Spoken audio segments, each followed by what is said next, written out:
अंतर्जमी साहू मो जे गाँव सभापति कौन कौन नाच देखा ये जाइए लोक मान 42 वर्ष पर जेहेतु गोटे गाँव एकाठ कर तेणु नाचटा कि सुरखुरी हम लोक मैंने सुरखुरी देखिए और लोक मैंने शांति रे से मुझे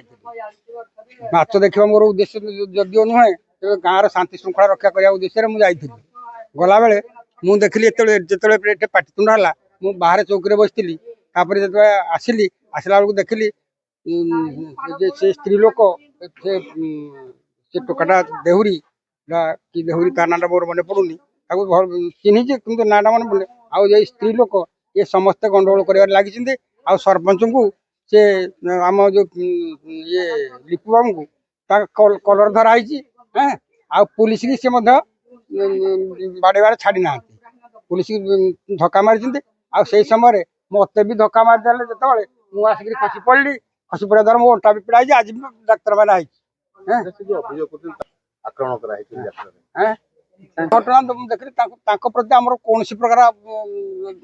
दुश्चिंता कौन प्रकार खराब भावना आम नाला बर्तमान सुधा भी ना से माने मीटिंग कर कौन कर काम कले आ निशा खाई कले कौन गंडगोल कर उद्देश्य लेकिन कले कि गाँ भांगा लगे कले कौन प्रकार कले से बाबद अनभिज्ञ कहीपर कंतुर जयंती साहू आम जाइलु नाच देखी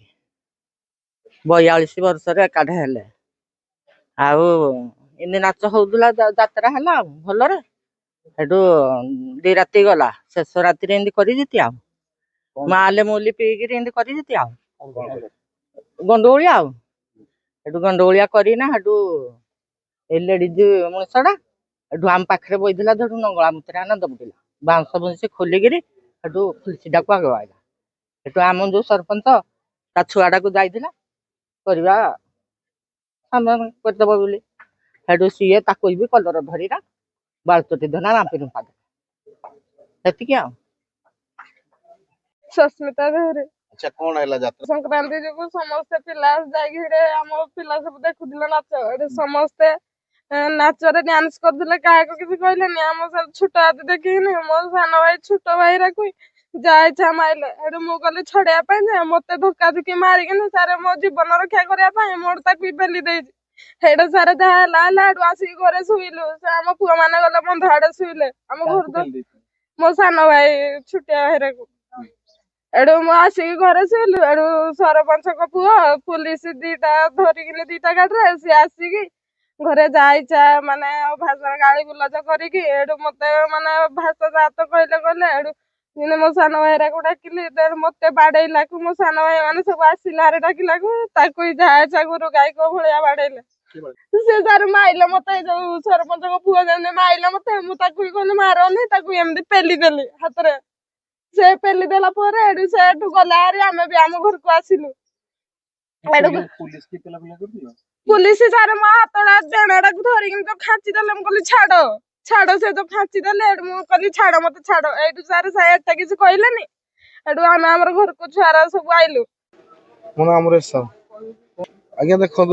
गत 17 तारीख रात जो नाच होता नाच हवा समय जो भाई बर्बरतार कांड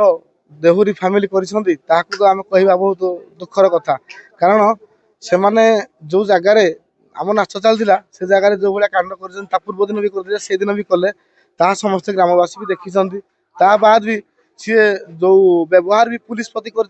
भी समस्ते देखी पुलिस को ठेला गोटे करा मत भी ठेला ठुली करवा मोर भी कौन मारात्मक आक्रमण कर मारी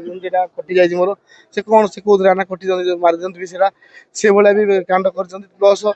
बहुत किसी से भितर घटी से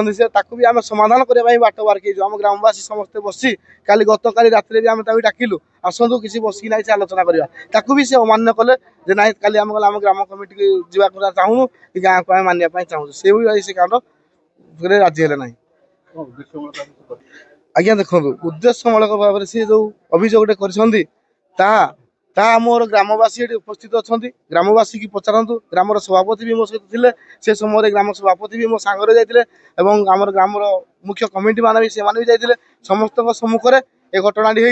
से घटना ମୁଁ ବି କୋଉ ପୋଜିସନରେ ଥିଲି ଆଉ କୋଉଠି ଥିଲି ସେମାନେ ମୋ ମା ମାନେ ବି ଏଠି ଗାଁରେ ଅଛନ୍ତି, ସବୁ ଲେଡିଜ ଅଛନ୍ତି, ସେମାନଙ୍କୁ ବି ପଚାରନ୍ତୁ, ସେମାନେ କହିବେ ମୁଁ କୋଉଠି ଥିଲି।